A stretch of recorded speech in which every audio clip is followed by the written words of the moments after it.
He's the ace of knaves, the harlequin of hate, the clown prince of crime. However you cut it, you call him Joker. Today's episode, we examine the Joker. Greetings and salutations, friends and neighbors. It's me, the Bargain Basement Baudelaire, talking about a little pop culture today. The Joker, who I think is one of the top 10 best villains in all of American pop culture. I'll get around to giving my reasons in a little bit, but primarily what I wanted to do is talk about a specific book that I read, and I'll reveal that here in a moment. But first, let's talk a little history about the Joker, if you will. The Joker's first appearance was in Batman #1, which hit the newsstands on April 25th, 1940. Batman had already been quite popular in his own stories, appearing in Detective Comics, and Bill Finger had developed the character as far as he could go without the aid of a great sidekick and a great villain. Although Finger later admitted that he wanted the Joker to be a one-off character. But thankfully, they realized that the character worked so well as a foil to Batman that they really needed to keep him. Now, there are three main stories about the inception of the Joker. Three of the main creators in the early Batman stories talk about their involvement in the creation of the Joker. One being Bob Kane, the man who laid claim for Batman's creation for decades and gave no one else credit. He was able to finagle a byline on Batman and all of the Batman stories, simply because he had family who were lawyers and were able to get him that deal. Not to make him seem like a shyster or anything like that, but it does seem kind of shady, in my opinion. He always said that he came up with the idea of the Joker, and the Joker was essentially his creation. Now, Jerry Robinson claims almost 100% credit, coming up with the look of the Joker by drawing a playing card and handing it off to Bill Finger, who was really the creative force behind Batman and is now rightfully given creative credit to Batman in all of the subsequent movies and animated shows and movies that DC has come out with.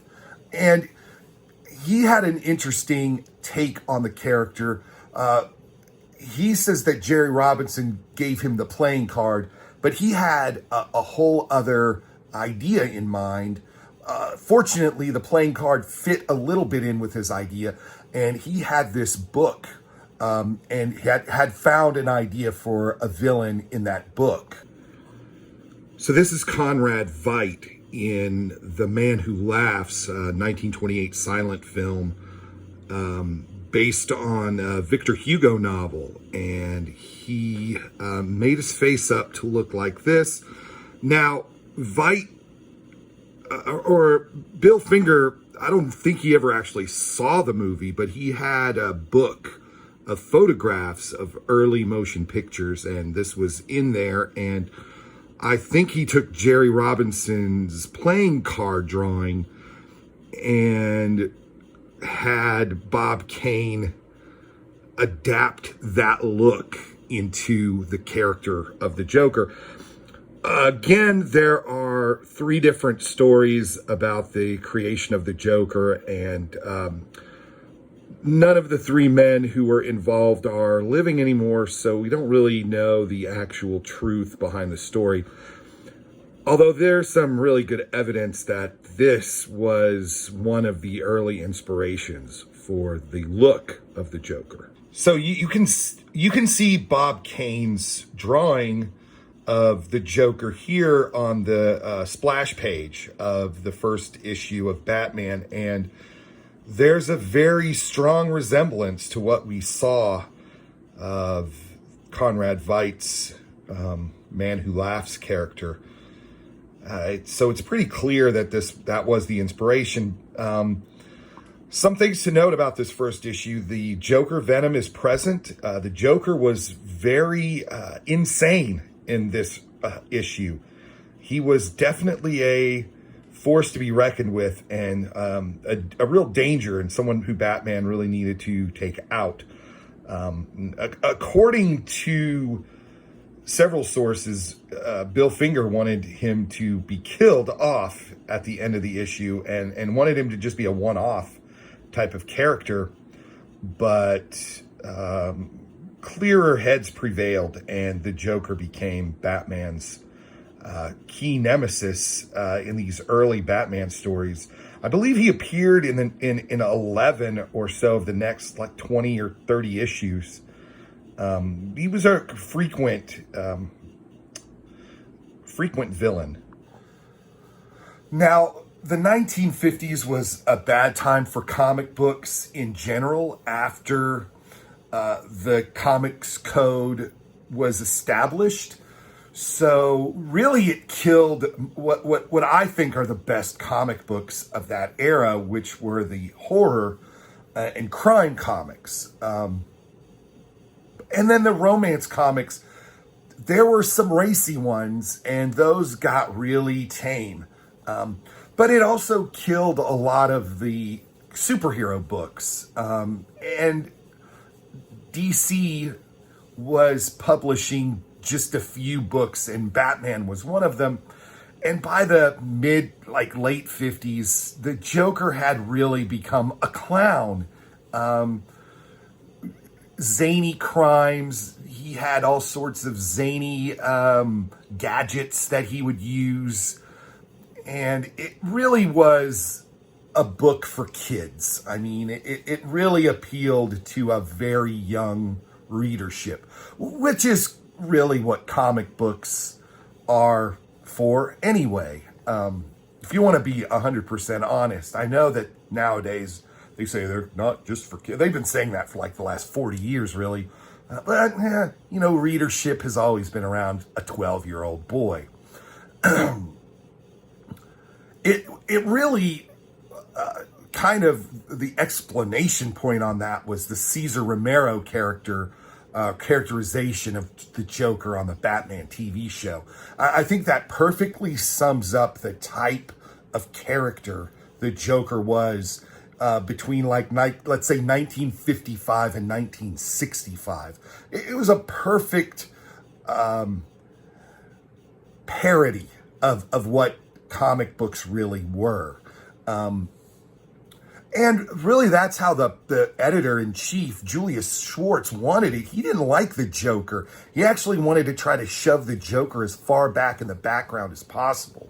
Thankfully, we had some creative juices flowing with a couple of young guys coming into the comics industry, Dennis O'Neil and Neil Adams.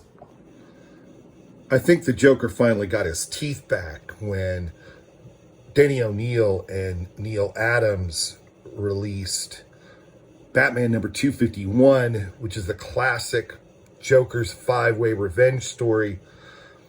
Sort of brought the Joker back to his original nefarious, maniacal self. And from there on, the Joker kind of became the yin to Batman's yang, sort of an opposing force almost. And I think a lot of writers took what Denny O'Neil did and ran with it from there.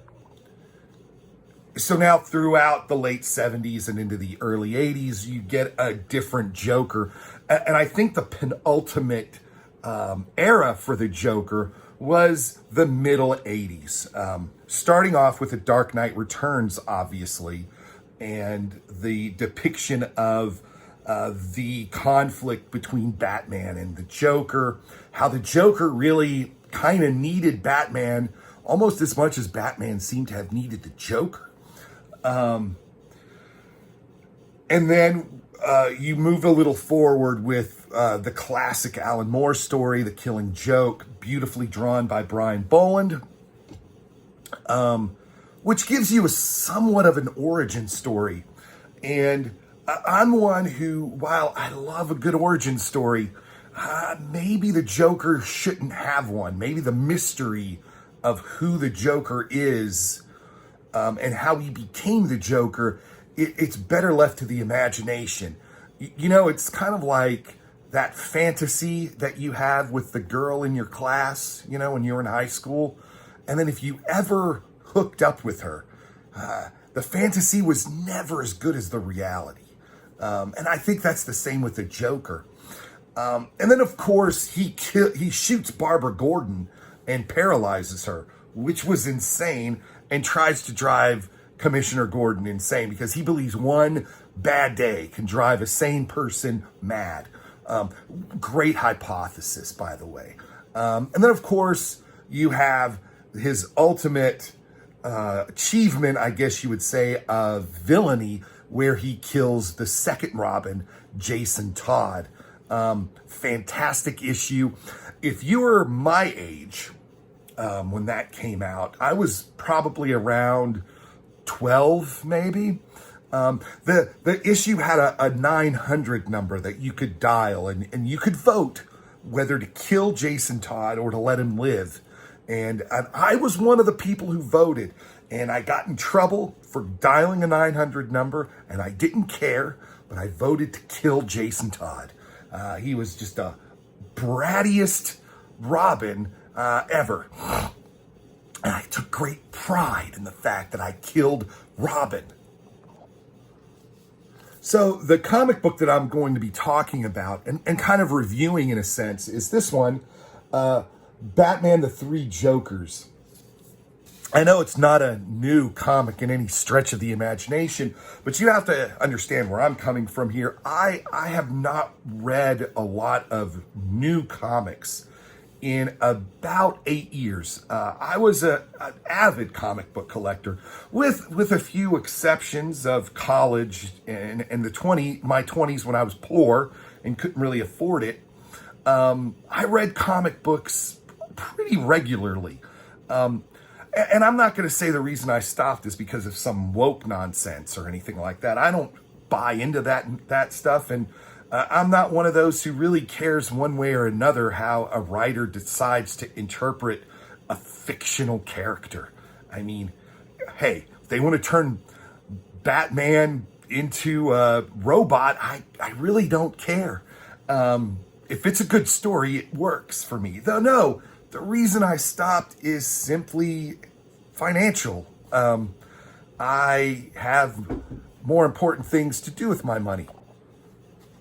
I don't want to ruin the twist at the end of the story, but it does help. If you're going to read this, it does help to read The Killing Joke, and maybe read some of those early 40s Joker stories.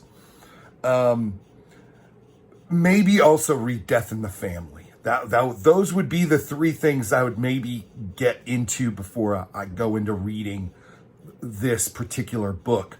I will say this is a really great book. Jeff Johns is the writer. Jason Fabok, and if you ever see this, I apologize if I mispronounce your name. And it's Brad Anderson is also, I believe, the inker, and great stuff. And it's drawn in a very, it's got a very 1980s feel to it, which I really appreciate, by the way. And the theory is that there have been three Jokers all along. Batman has not been facing one. He's been facing three. And there's one that's the leader, and the other two were kind of recruited. And so there's a mystery to be solved, which is, again, one of the reasons I like this. I like the classic Batman as a detective solving a crime versus the psychological despair stories that we've been seeing in the last decade and a half or so of Batman stories. And one of the things I really like about the story is that it kind of supports the theory that the Joker knows Batman is Bruce Wayne. And he also knows that Nightwing is Dick Grayson, and that the Red Hood is Jason Todd, and that Barbara Gordon is Batgirl. And he knew, or has known, all of these things, maybe all along, which is a really cool concept, because he's so insane and so fixated on this back and forth that he won't tell anybody. And if you look at this, it goes in. There are three kind of prevailing theories about the Joker in a literary theory perspective, and me being someone with a master's degree in literature and who focused a lot on literary theory, I really like to, sink my teeth into stuff like this. But a couple of them I really don't really buy a lot into. I mean, on the surface, it's obvious that the Joker is sort of the opposing force of what Batman is. And that's a great surface analysis of it. That Batman would be the Joker if he murdered the Joker. If he crosses the line, he delves into the same abyss in which the Joker has been living. There's another theory that the Joker is sort of, you can take it in a Marxist sense. And I mean, you could, and I don't really buy it simply because then that reduces what Batman represents. And I mean, really, it is kind of, the theory goes that it's funny that we root for the $1 billion trust fund baby and not for the guy who's a working stiff, and he's trying to keep the wealthy and the empowered while getting rid of those guys who are just trying to, scrape by, which is hilarious in and of itself. And if you want to buy that, then yeah, go ahead, buy it. I don't really care one way or the other if that's where you like to hang your hat. The other one I like a lot is the Nietzschean perspective of Friedrich Nietzsche's master-slave morality complex. Ryan Litzy did a paper on it, or book, the University of Mississippi Press, and it's called The Joker, A Serious Study of the Clown Prince of Crime. And he goes into depth about where he thinks the Joker and Batman sit in respect to Nietzsche's theory. He's of the prevailing opinion that the Joker is in the master morality being that anything that's good is going to do something for you. And then the slave morality is in opposition to what the master morality is. I mean, theoretically, it works lovely, and I appreciate anyone who wants to throw around Nietzsche into comic books or comic book reading. I think it's grand. So you can look at it however you want. All in all, I would give this a 9 out of 10. It's probably one of the best comic books I've read in the last 10 years.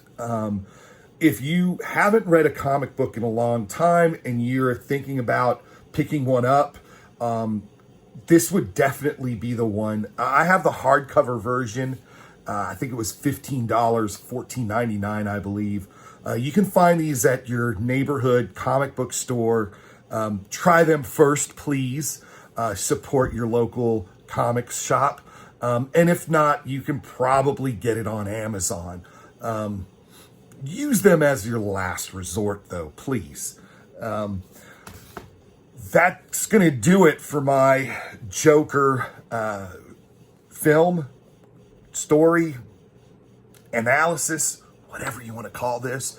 Tune in next time. I will be talking more about music next time. I've got some things to say about some of the picks that I've picked up recently. And until next time, as Keanu Reeves would say in Point Break, via con Dios.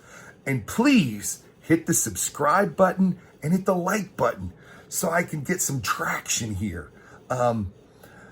Good night and sleep tight.